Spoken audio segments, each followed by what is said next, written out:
Hello friends, welcome to the new episode of my channel. আমি মৈনাক আর আপনারা দেখছেন Mainak explained YouTube channel. তো গতকাল সন্ধেবেলা থেকে একটা খবর রটেছে, আমিও ব্যাপারটা দেখলাম। আমাকে অনেকে হোয়াটসঅ্যাপ, অনেকে ফেসবুক মেসেঞ্জারে সেই ভিডিও ফটোগুলো সেন্ড করছে যে মেগাস্টার শাকিব খানের আপকামিং সিনেমা তাণ্ডবের বাজেট হতে চলেছে নাকি 35 কোটি টাকা।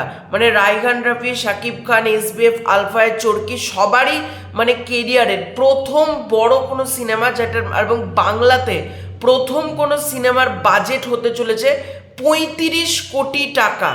এটা কি সত্যি নাকি মিথ্যে, সেটা নিয়ে আজকের এই ভিডিওতে আমি ডিসকাস করব। কাজে প্রথম থেকে শেষ পর্যন্ত ভিডিওটা দেখো, ভালো লাগলে লাইক করো, আর আমাদের চ্যানেলে প্রথমবার এসে থাকলে প্লিজ চ্যানেলটাকে সাবস্ক্রাইব করে পাশে থেকো, যাতে এরকম লেটেস্ট আপডেটগুলো তোমাদের কাছে চলে যায়।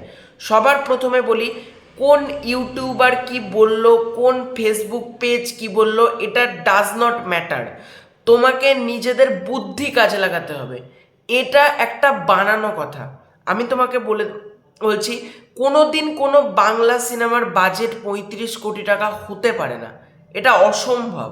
মানে একটা পর্যায়ে গিয়ে মিথ্যে একটা পর্যায়ে অবধি মানা যায়, কিন্তু অতিরিক্ত মিথ্যে না আমাদের সবার চোখে ধরা পড়ে যায়। মানে যারা প্রকৃত সাকিবিয়ান আছে তারাও ধরে ফেলছে যে এগুলো কি, তারা রীতিমতো রেগে যাচ্ছে। 35 কোটি টাকা একটা বাংলা সিনেমার বাজেট, মানে এরা আলটিমেটলি মেগাস্টার শাকিব খানের নামটা ভাঙিয়ে কি কন্টেন্ট তৈরি করবে? মানে হাতের কাছে যদি কন্টেন্ট না থাকে তাহলে কি বলবে? যা হয় কোন দিন বলবে তুফানের বাজেট ছিল 500 কোটি টাকা। মানে অযৌক্তিক কথা, এগুলোর কোনো তো লজিক থাকবে একটা কথার, এসব কথার কোনো লজিকই নেই। আর অনেকে অনেক আবেগী সাকিবিয়ান ভাবতে হয় যে তুমি শাকিব খানের সিনেমা নিয়ে এরকম কেন বলছো। দেখো, যেটা সত্যি সেটা বলছি। সত্যি কথা বলতে ভাই দম লাগে, যেটা আমার মধ্যে রয়েছে। মিথ্যে কথা বলে কন্টেন্ট ক্রিয়েট করব এই মেন্টালিটি আমার নেই। আর যারা এটা করছে, আমি প্রত্যেক সাকিবিয়ানকে বলবো এইসব কন্টেন্ট ক্রিয়েটারদের থেকে দূরে থাকো। তোমাদেরকে রীতিমতো মিথ্যা কথা বলে তোমাদেরকে বোকা বানানো হচ্ছে। একটা বাংলা সিনেমার বাজেট বলা হচ্ছে 35 কোটি টাকা।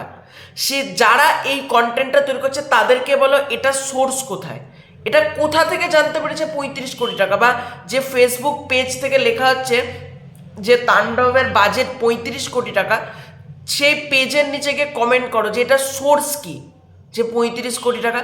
মানে মুখের কথা বলে দিলেই হলো একটা সিনেমার বাজেট 35 কোটি টাকা। আর 35 কোটি টাকা লাগে একটা বাংলা সিনেমা তৈরি করতে, এটা সম্ভব? সে যত বড় স্কেলেই একটা বাংলা সিনেমা তৈরি হোক না কেন, বাংলা সিনেমা তৈরি করতে কখনোই 35 কোটি টাকা লাগতে পারে না। হ্যাঁ, আস্তে আস্তে যখন আমরা গ্রো করব, আজ থেকে 5 বছর, 6 বছর, 10 বছর পর, তখন হয়তো আমরা 35 কোটি টাকা আমরা স্বপ্ন দেখতে পারি। তবে 2025 সালে এসে দাঁড়িয়ে বাংলা সিনেমার বাজেট 35 কোটি টাকা হতে পারে না, এটা কেউ বললে আমি মানবো না। মানে যতক্ষণ না প্রোডাকশন হাউস থেকে বলা হবে বা প্রডিউসারের ইন্টারভিউতে বলবে, ততক্ষণ কোনো পেজ থেকে বললাম এটা মানবো না যে একটা বাংলা সিনেমার বাজেট 35 কোটি টাকা হতে চলেছে। আর প্রত্যেক সাকিবিয়ানকে বলবো এইসব ভুলভাল কন্টেন্ট ক্রিয়েটারদের থেকে দূরে থেকো। আর কন্টেন্ট ক্রিয়েটাররা মানে তৈরি করছো ভাই, ভালো কোনো কন্টেন্ট তৈরি কর না। আজকে যখন সিনেমাটার বাজেট অতটা হবে না, লোকে তো যারা শাকিব খানের হেটার্স রয়েছে তারা তো শাকিব খানকে নিয়ে খিল্লিটা করবে, তাই না? মানে এগুলো ফালতু কন্টেন্ট ক্রিয়েটারদের, মানে কি বলবো, এদেরকে কিছু বলার না। একটা সিনেমাকে প্রথম থেকে এরা মিথ্যাচারণ, এইরকম মিথ্যে কথা। তুফানের সময় রটেছিল তুফানের বাজেট নাকি 25 কোটি টাকা। আমি তখনই বুঝে গেছিলাম সিনেমাটা 25 কোটি টাকা বাজেটের হতে পারে না, সম্ভব না। তুফানের বাজেট মোটামুটি 7-8 কোটি টাকা দিয়ে তৈরি করা। মিথ্যা মিথ্যা মানে প্রচণ্ড পরিমাণে মিথ্যাচারণ করা হচ্ছে মেগাস্টার শাকিব খানের সিনেমার নামে। তাই প্রত্যেককে বলবো নিজেদের বুদ্ধি খাটিয়ে একটু বিবেচনা করো যেগুলো। আর এই সিনেমাটার বাজেট, তাণ্ডবের বাজেট 35 কোটি টাকা না।